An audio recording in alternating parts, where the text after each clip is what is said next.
all of the veterans organizations, of course, provide a Veterans Day celebration and a Memorial Day celebration at Veterans Park in Old Bowie. Mm-hmm. Ray, since the DAV has a post, maybe you can tell us a little bit more about some of the post activities that help the community.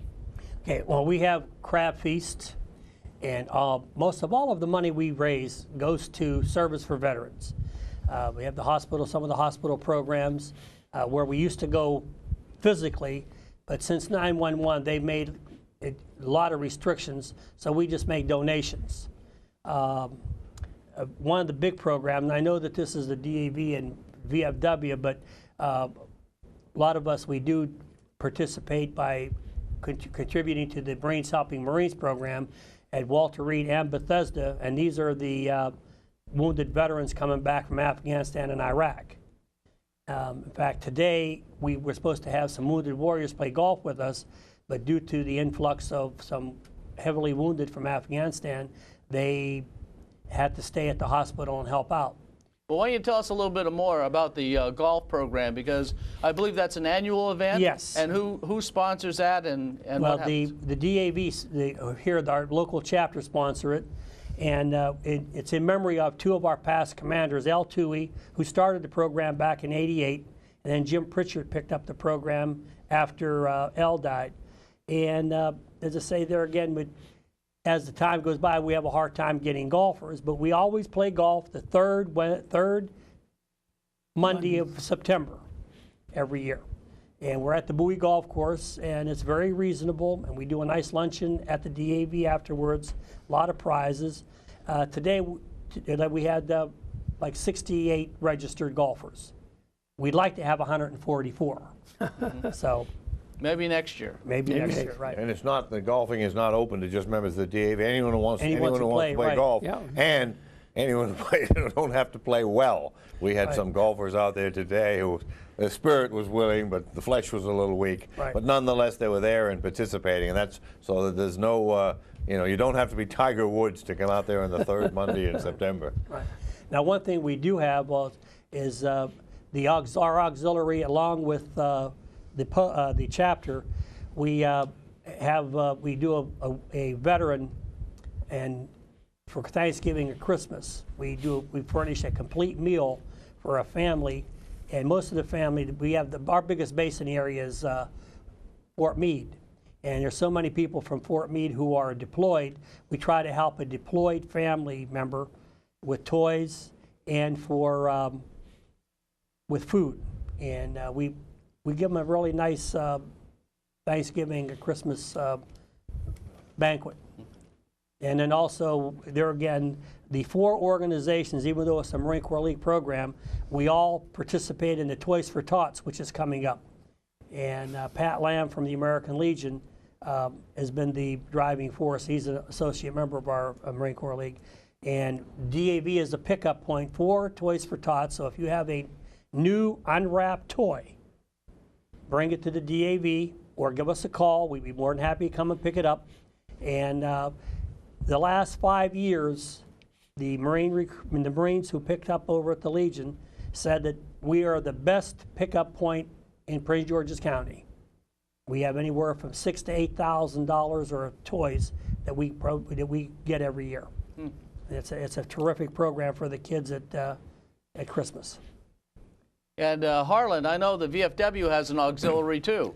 They do indeed, and the auxiliary they have a program in which they are providing wreaths, for Christmas wreaths, for the Veteran Cemetery at Cheltenham.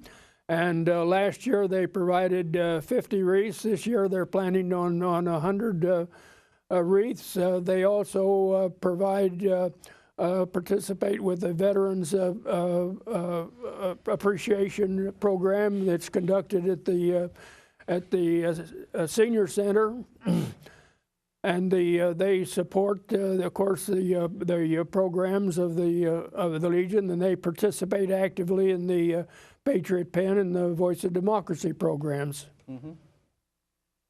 And I might point out too that although it's not Marine Corps League night, their best program perhaps is Marines Helping Marines. This is a program that started very, very small in the state of Maryland. Someone asked someone about a kid who was at Bethesda, and this has now grown into a national program. It's the principal, really, activity of the Marine Corps League, and but it still has roots here in Maryland, and it's directed by a man named Ron Short, who lives in Westminster, Maryland. And of all the charities in the United States, it is the one charity you can give to that just about everything goes to the beneficiaries. 99% of the money goes to the beneficiaries. Ron Short travels around the country at his own expense. The only money that's spent that doesn't go directly to Marines who need help is that they're required to have an audit by the IRS and so forth. But that's it. So if you really want to give a charity, it's Marines Helping Marines. It's Box 141, Westminster, Maryland, and I forgot the zip code. But it's Tony will cover that Tony tomorrow. Begenwald is the commandant of the Marine Corps League here in Bowie. He was named Marine of the Year locally by the local detachment and Marine of the Year by the Department of Maryland, their state convention. He has literally devoted his life, and he has made personally himself, over 300 visits to the Marine wounded at Bethesda and Walter Reed. So if you want to give to a charity where you know it all goes where it should go, Marines Helping Marines. And if you can't remember the credits, you can always give me a call, Jerry Devlin, 301-26216, or a very complicated email address, gerarddevlin@aol.com. And we'll hear more about that when we have Tony on a tomorrow. following show. Now, another place that many veterans probably are unaware of is Charlotte Hall. Yes. And I know, Ray, you're very familiar with Charlotte Hall and spend a lot of time there. Why don't you tell us a bit about Charlotte Hall and who's down there and what veterans can do about that? Yeah, I was on the commission for 9 years. I was appointed by Governor Glendening, served on it for 9 years, and it was a very rewarding time. It's in St. Mary's County. It's about 40 miles or 40 minutes from here, from Bowie. And most people that go down there should be at least 62 years old, and you must be a veteran in Maryland. And they do have assisted living, they have nursing care, and the admissions, because of VA, it's a VA and state-run program, things change a lot, so the best thing to do is to call the Charlotte Hall Veterans Home, and the 301-881-8171 is the phone number, and you talk to the executive director, and it'll come to me in a second here. So Yeah. you said you have to be a veteran in Maryland. Yeah. So if I move into Maryland yesterday, I could sign up? That's the eligibility for residency has been changing. I think it's a 1 year now. You must have lived in Maryland for at least 1 year. And what about spouses? What Yes. happens with spouses? Right. Now, if a veteran goes down, he can take his spouse, but she has to pay her way. Then, as I say, they have a formula for the veteran.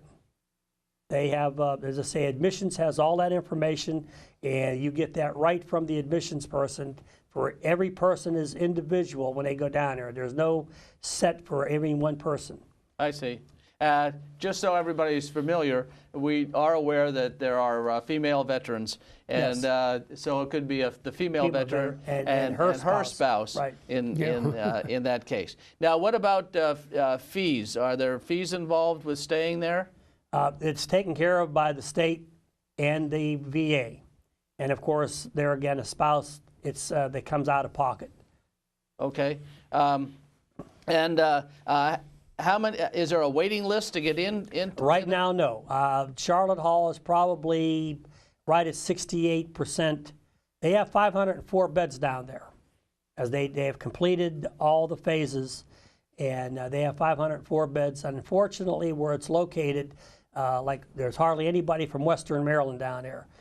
Predominantly Prince George's and Southern Maryland is most of their residents. There's some from the Eastern Shore, some from Baltimore, but I would say no one from Frederick West is residents, because it's just so far for the spouses or the family to visit.